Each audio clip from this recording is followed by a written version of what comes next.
사랑합니다. 오늘 보게 될 청지기의 이 비유의 말씀은 예수님께서 하신 비유 중에 가장 어려운 비유입니다. 처음에는 이 주인이 자신의 재산을 낭비하는 그 청지기를 쫓아내려고 합니다.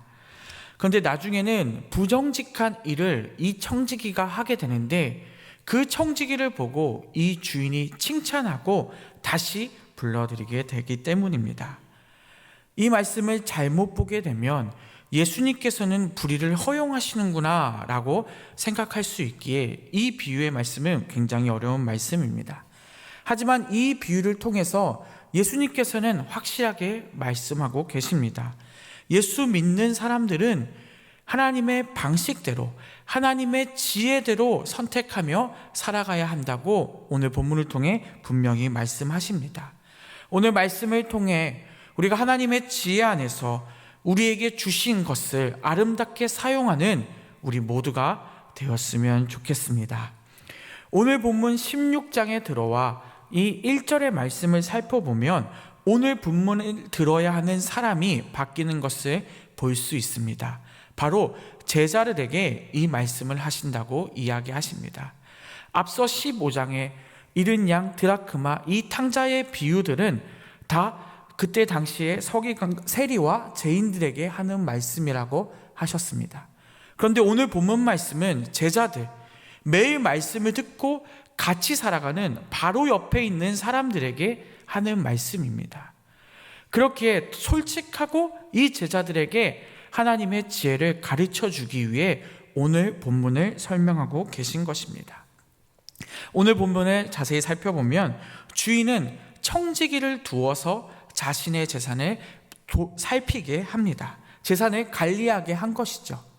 이 청지기는 중요한 역할을 맡게 된 것입니다. 모든 주인의 재산을 관리하고 있기에 이 주인 또한 신중하게 이 청지기를 세웠을 것입니다. 그런데 소문이 들려옵니다. 이 청지기가 불의한 일로 자신의 재산을 다 잃어버리고 있다고 하는 소문이 들린 것입니다. 그래서 이 주인은 이 청지기를 해고하겠다고 통보했습니다. 청지기는 자신이 난처해졌습니다. 3절에 보니 청지기는 자신이 위험에 처하니 고민하기 시작합니다. 땅을 파자니 힘이 없고 빌어먹자니 부끄럽다고 생각한 것입니다. 그렇기에 이 청지기는 해고당하기 전에 어떻게든 방법을 만들어야겠구나 하며 내 편을 만들어야겠다고 생각을 한 후에 주인에게 빚진 자들을 다 불러 모으기 시작합니다.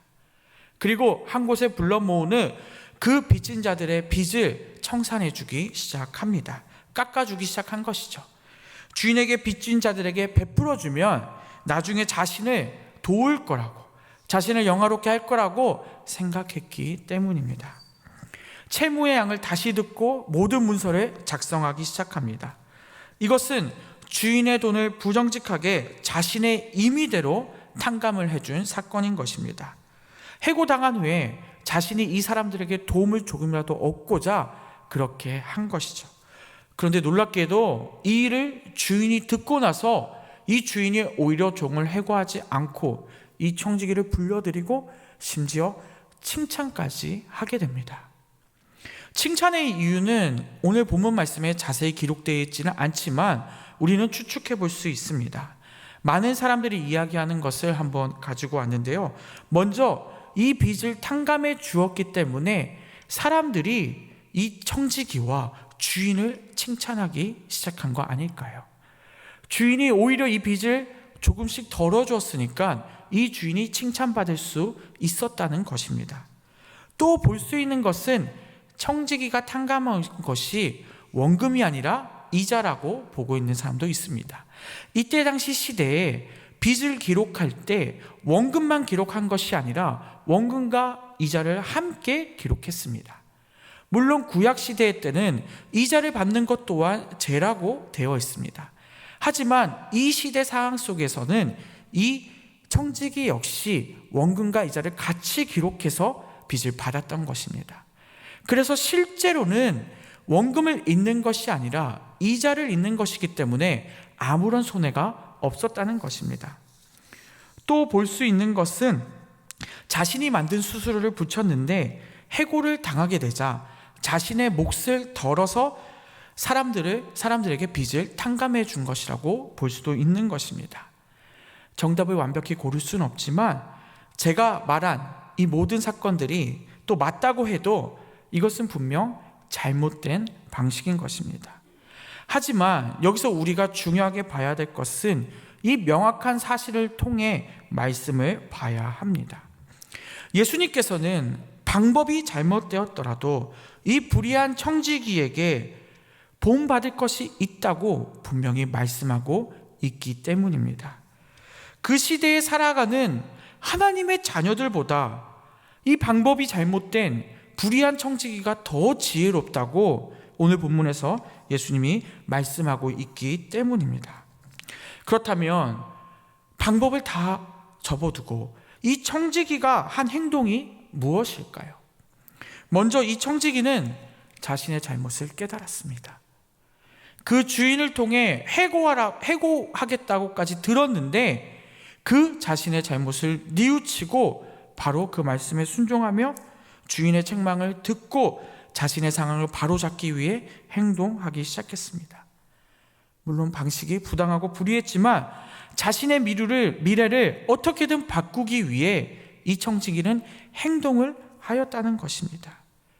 미래를 바꾸기 위한 모습을 보시고 예수님은 그 행동을 칭찬하신 것입니다. 지금까지 어리석었던 이 청지기는 그 말씀을 듣자마자 바로 자신의 방법을 행동을 하기 시작합니다. 그렇기에 예수님이 봤을 때 세상 사람들이 하나님의 자녀들보다 그들에게 어려운 일이 생겼을 때 그것을 극복하기 위해 하는 행동들이 배울 것이 있다고 제자들에게 말씀하고 있는 것입니다. 하나님을 믿는 우리가 정말 세상 사람들보다 더 올바르게 행동을 하고 있습니까? 더 지혜롭게 하나님이 주시는 지혜대로 하나님의 뜻대로 우리는 행동을 하고 있습니까? 순종하며 하나님 나라를 세우는 일에 우리는 전심전력하고 있습니까? 예수님께서는 믿는 사람들이 더욱 지혜롭게 내 일에 순종하고 하나님 나라를 위해 헌신해야 한다고 오늘 본문을 통해 제자들에게 말씀하고 있는 것입니다. 오히려 믿는 우리가 더 나를 위해, 가정을 위해, 하나님 나라를 위해서가 아니라 나에게 필요한 것들을 위해 살아가고 있지는 않습니까? 우리가 하고 있는 일이 하나님 나라를 위한 일이 아닐 수도 있다는 것입니다. 그렇기에 오늘은 우리 이 비유를 통해 깨달아야 합니다. 이 비유를 통해 영원한 미래를 위해 준비하지 않는 게으른 청지기의 말씀을 우리에게 주신 것입니다. 우리는 지혜로웠으면 좋겠습니다. 지혜가 무엇입니까? 하나님의 뜻에 순종하고 하나님의 뜻대로 살아가는 것입니다. 이 땅을 살아가는 동안 우리에게 주어진 것을 보고 하나님 나라를 바라보며 하나님 나라에 상급 쌓는 우리 일산교회 성도님들 되시기 바랍니다. 내가 어긋나게 행동하고 있다가도 그것이 하나님의 일이라면 충성할 수 있는 믿음이 우리에게 있어야 한다는 것입니다. 그 믿음을 우리가 하나님께 나타내었을 때 하나님께서 우리를 칭찬하실 것이고 하나님의 뜻을 이루어 갈 줄을 우리는 믿으시기 바랍니다. 말씀을 맺겠습니다. 우리는 하나님의 지혜를 깨닫고 배우기 원합니다. 하나님께서 말씀하시면 그 말씀에 순종하고 하나님 나라를 세우는 일이라면 우리가 그 말씀에 즉시 순종하여 하나님 뜻을 세워가는 우리 모두가 되었으면 좋겠습니다. 하나님을 믿고 섬기며 하나님의 지혜 안에서 우리에게 주신 것을 아름답게 사용하는 우리 모두가 되시기를 바랍니다. 그러한 때 하나님께서 우리를 더욱더 칭찬하실 것이고 더 귀한 것을 우리가 얻게 될 줄을 믿습니다.